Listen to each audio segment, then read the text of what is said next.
Hello friends, welcome my YouTube channel. आज का subject history है और लेसन का नाम कैसे पता करें कब क्या हुआ था। परिवार की पुरानी बातें हम दादा दादी नाना नानी की बातों से जानते हैं। समाचार पत्र, पत्रिका, टीवी और रेडियो से भी हमें जानकारी मिलती है। अगर हमें आज से हजारों वर्ष पहले के लोगों के रहन सहन के बारे में जानना हो तो हम कैसे जानेंगे। हजारों वर्ष पहले के लोगों के बारे में जानना हो तो उनके बारे में जानने के लिए हम इतिहास का अध्ययन करते हैं। इतिहासकार अतीत से प्राप्त तथ्यों और साक्ष्यों के आधार पर बीते समय की जानकारी देते हैं। इतिहास बीते हुए समय और उस समय के लोगों को समझने और जानने का एक साधन है। अतीत में एक ऐसा भी युग था जब लोग लिखना नहीं जानते थे। उन लोगों के जीवन के विषय में हमें जानकारी उनके द्वारा छोड़ी गई वस्तुओं जैसे मिट्टी के बर्तन, खिलौने, हथियारों और औजारों द्वारा मिलती है। इन वस्तुओं को पुरातत्ववेत्ता जमीन के अंदर से खोदकर प्राप्त करते हैं। ये वस्तुएं ऐतिहासिक जानकारी के लिए अत्यंत महत्वपूर्ण होती हैं। उपलब्ध सामग्री के आधार पर इतिहासकारों ने अतीत को 3 भागों में बांटा है। वह समय जिसके लिए कोई भी लिखित सामग्री उपलब्ध नहीं है पूर्व ऐतिहासिक काल कहलाता है। वह समय जिससे संबंधित लिखित साक्ष्य प्राप्त तो है किंतु उसे पढ़ा नहीं जा सकता है, उसे आदि ऐतिहासिक काल कहते हैं।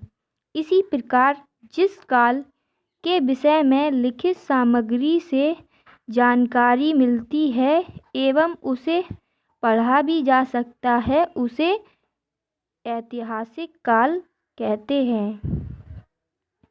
प्राचीन काल में मानव ने जब लिखना शुरू किया तब उसे कागज का ज्ञान नहीं था।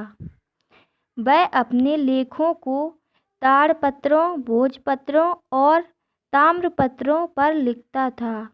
कभी कभी लेख बड़ी शिलाओं, स्तंभों, पत्थरों की दीवारों, मिट्टी या पत्थर के छोटे छोटे टुकड़ों पर भी लिखे जाते थे।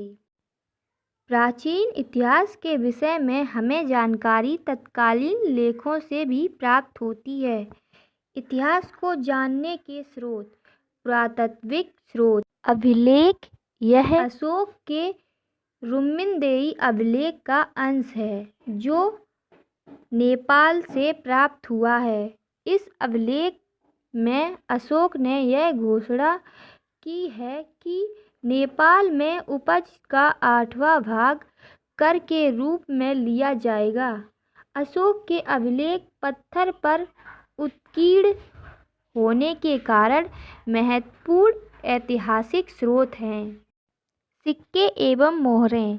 प्राप्त सिक्कों से तत्कालीन शासक का नाम तथा उसके समय का पता चलता है। सिक्के की बनावट से उस समय की कला तथा सिक्कों की धातु से आर्थिक स्थिति की जानकारी प्राप्त होती है।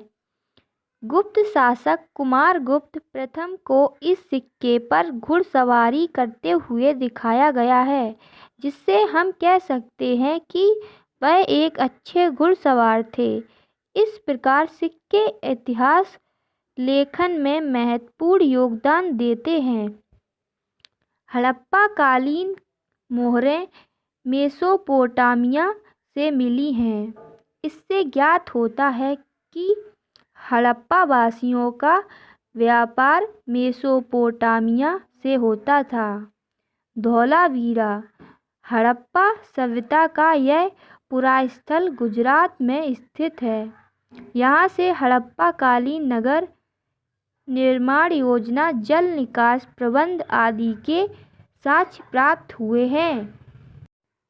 सारनाथ स्तूप। सारनाथ उत्तर प्रदेश में स्थित इस स्तूप का निर्माण मौर्य वंश के शासक अशोक ने कराया था। महात्मा बुद्ध ने सर्वप्रथम सारनाथ में अपना उपदेश दिया था। साहित्यिक स्रोत: ताड़पत्रों, भोजपत्रों, ताम्रपत्रों, चमड़े एवं लकड़ी के पट्टों पर लिखित लेखों के साथ साथ कुछ साहित्यिक स्रोत से भी हमें लोगों के रहन सहन, विचारों, खान पान इत्यादि के बारे में जानकारी प्राप्त होती है। इस प्रकार पुरातात्विक एवं साहित्यिक दोनों स्रोतों से हमें इतिहास की जानकारी प्राप्त होती है। विदेशी यात्रियों के विवरण से भी हमें तत्कालीन इतिहास की जानकारी मिलती है। प्राप्त स्रोतों की सहायता से ही इतिहासकार और पुरातात्विक अतीत का पुनर्निर्माण करते हैं। इतिहासकार इन्हीं स्रोतों से अतीत की कृषि, पशुपालन, कामगार, शिल्प, काम धंधे, व्यापार, नापतोल, लेन देन, कर आदि के आधार पर आर्थिक स्थिति का वर्णन करते हैं। घर परिवार, स्त्रियों की स्थिति, शिक्षा, रहन सहन, खान पान, वेशभूषा, मनोरंजन, त्योहार, मेले आदि के आधार पर सामाजिक तथा राजा प्रजा प्रशासन, सुरक्षा व सैन्य व्यवस्था के आधार पर राजनीतिक स्थिति की जानकारी प्राप्त करते हैं। इसी प्रकार कला, आचार विचार, ज्ञान विज्ञान की मान्यताएं, धार्मिक विश्वास, देवी देवता, पूजा पाठ एवं परंपराओं के आधार पर धार्मिक एवं सांस्कृतिक स्थिति का वर्णन करते हैं। इतिहास हमें मानव की संस्कृति, उनके धर्म और उनकी सामाजिक व्यवस्था को जानने और समझने में सहायता करता है। इतिहास का अध्ययन अतीत की घटनाओं से वर्तमान और भविष्य के लिए सबक लेना सिखाता है। इतिहास हमें यह भी सिखाता है कि हम उन बातों का अनुसरण कैसे करें जिनसे समरसता और शांति को बढ़ावा मिल सके। कौन पहले कौन बाद में? जब पुरातत्वविद किसी स्थान की खुदाई करते हैं तो वे कैसे समझते हैं कि कौन से स्तर पहले के हैं और कौन से बाद के? किसी भी पुरास्थल में कई बस्तियों के अवशेष मिल सकते हैं। आमतौर पर लोग जहां रहते हैं, घर टूटने पर दोबारा घर बना लेते हैं। टूटे फूटे सामान और कूड़ा करकट भी घरों के आसपास जमा होते रहते हैं। इन कारणों से बस्ती की जमीन धीरे धीरे ऊंची होती रहती है और सैकड़ों साल के बाद वहां एक टीला बन जाता है।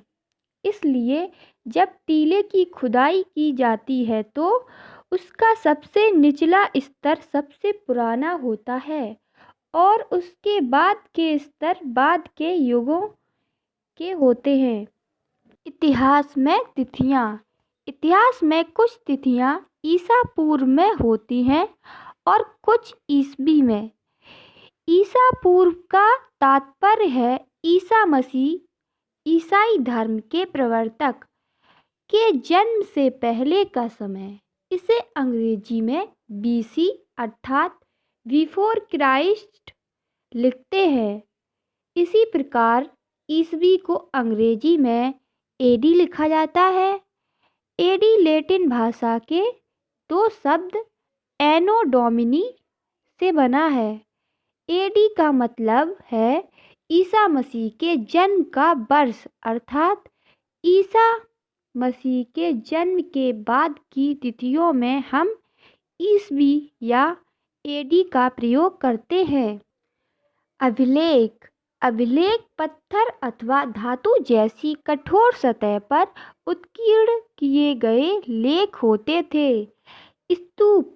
स्तूप का शाब्दिक अर्थ है टीला। सभी स्तूपों के अंदर एक डिब्बे में महात्मा बुद्ध या उनके अनुयायियों के शरीर के अवशेष जैसे दांत, हड्डी, राख या उनके द्वारा प्रयोग में लाई सामग्री, पत्थर अथवा सिक्के रखे रहते हैं।